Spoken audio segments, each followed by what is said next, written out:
Hey ghouls and gals, welcome back to my channel. My name is Taylor and today's video is going to be the end of the year book tag.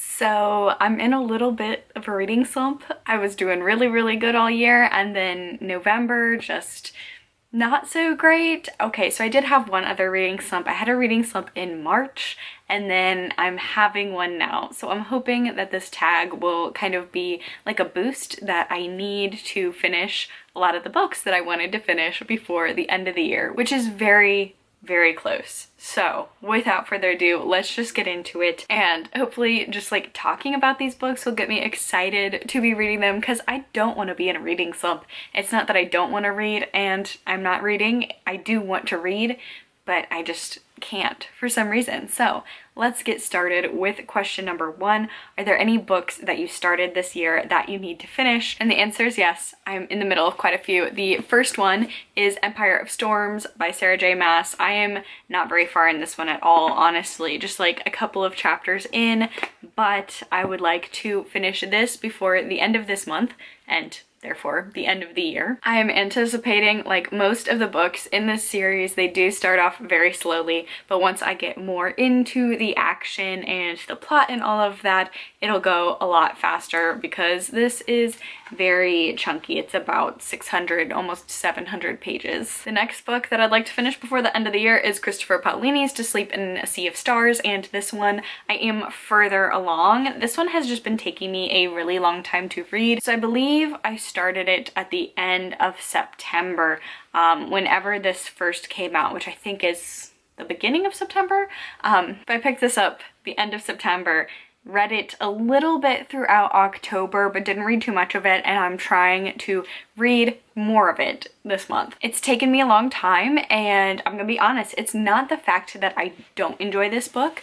This is like almost an 800-page sci-fi novel, and I've really only started dipping my toe into sci-fi this year, and I'm sure like experienced sci-fi readers will not agree with me, so I get it, but I mostly only read like space operas or books with very light sci-fi elements, so this is just a lot for me. I'm actually listening to the audiobook while I physically read it, which isn't really something that I normally do, but it is helping me like comprehend this. It's very clear that Christopher Paolini spent a lot of time researching a lot of different scientific concepts and like space concepts and figuring out how to make a futuristic society. So this is a first contact with aliens story, and it takes place in deep space. There's a lot of space travel going on. A lot of it, at least at this point in time, takes place on a ship, and I am really enjoying it. The audiobook in particular is phenomenal. The woman who does it,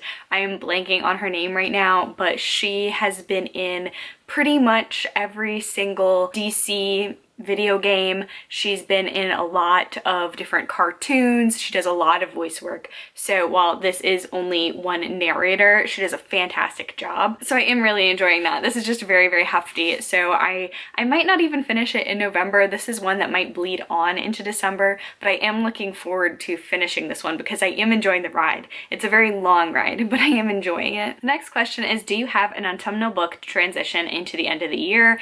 And I'm more of a mood reader. I'm not really like a seasonal reader, at least not as much as other people tend to be. I'm still on a big horror kick. I'd say I definitely read a lot of horror in the fall and the winter, and then I tend to be more of in a fantasy mood come spring and summer. Right now I've also been really into dark academia, which I think is also really perfect for autumn going into winter, just by the nature of like the settings of those types of books where you have very gothic dark vibes with a school setting. I also love gothic literature. This is something that I never really discovered about myself until this year, and I've really been loving gothic short stories and classics and just gothic literature in general. But in terms of a specific book, I am really looking forward to reading Plain Bad Heroines by Emily M. Danforth. So this is a horror comedy that's also gothic that takes place at a boarding school. It's sapphic, I've heard at least. There are books within books.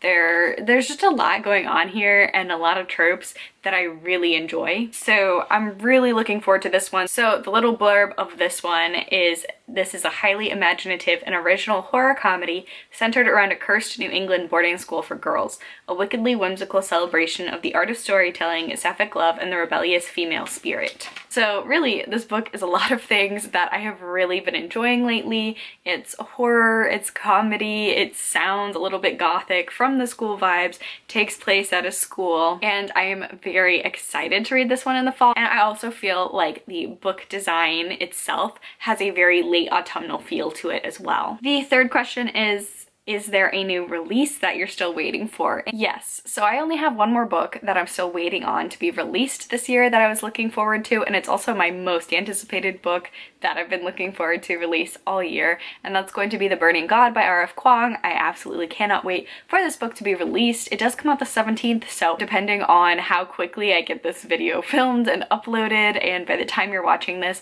it might already be out. But this is the third and final installation in the Poppy War series by R.F. Kuang, and this is one of my new favorite series ever. I absolutely cannot wait to finish it. I discovered this series this year, and it's definitely held like a really special place in my heart just based on the times of year this year and what I was going through personally when I picked up the first book, when I picked up the second book, and now when I pick up the third book. So it's gonna be one of those series that I do have like a really important emotional connection to, just based on what was going on in my personal life at the time, as well as I just feel like I'm gonna have a strong emotional reaction to it because I have a feeling it's not going to end too well. The series is a little bit of a downer, not very many good things happen to the characters, but yeah, that's the new release that I'm looking forward to, and I have not one but two copies coming my way in the mail. I ordered the Illumina Crate special edition, and then I just pre-ordered one from Barnes & Noble as well,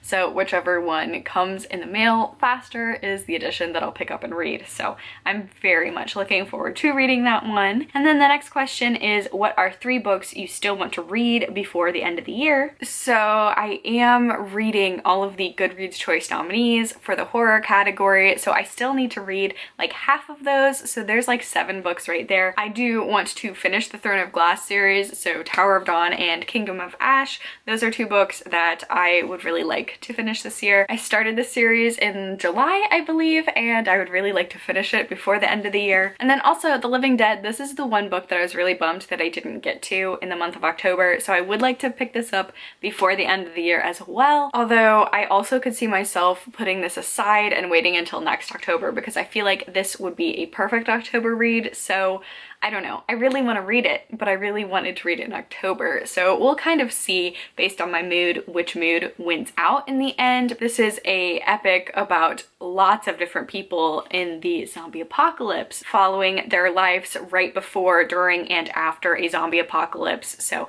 I'm looking forward to reading this one. Again, I don't know, we'll see. Maybe I'll pick it up in like December or something, or I'll just wait until October. So we'll see if I manage to fit this one in. This is very large as well, so I don't know if I will have time based on all the other books that I do intend on reading. The next question is there a book that you think could still shock you and become your favorite book of the year? I'm gonna be honest, I do have very, very high expectations for The Burning God. I loved both The Poppy War and The Dragon Republic. Those 2 are 2 of my favorite books that I've read this year, so I'm assuming I'm also going to love The Burning God as well. I really do think, based on like the Goodreads nominees, again, like I mentioned, usually I can find some hidden gems in there. Probably out of all of them that I anticipate on reading for that challenge, I do think Plain Bad Heroines by Emily M. Danforth is probably going to be the one that, at least the one that I'm most looking forward to reading.